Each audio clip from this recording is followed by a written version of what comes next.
Hello guys, welcome back sa aking profile account. In this video ituturo ko sa inyo kung paano mag-deactivate or mag-delete ng Facebook account. Kung interested ka sa video na ito, keep on watching. Let's go! Una, punta lang tayo sa Facebook Lite. Pindutin ang 3 line sa gilid.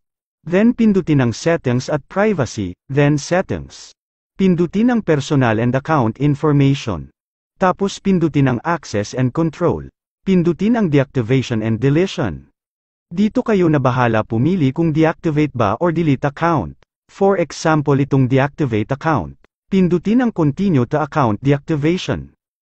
Dito type lang natin ang password, then continue. Then dito maraming kang pagpipilian, kung anong reason mo for deactivating. Kung wala sa nabanggit ang reason ninyo, pindutin nyo lang ang other sa ibaba. Kapag tapos na kayo pumili, pindutin ang Continue. Dito kayo na bahala pumili kung ilang days ma-reactivate ang inyong account. Kung gusto ninyo na hindi kusang mag-reactivate, pindutin nyo lang ang Don't Reactivate Automatically, then Continue. Tapos pindutin ang Deactivate My Account. Ayan, na-deactivate na natin ang ating account. So yun lang guys, sa may mga tanong pwede kayo mag-comment sa video na to. Kapag hindi ka pa naka-follow, follow for more tips and tutorial.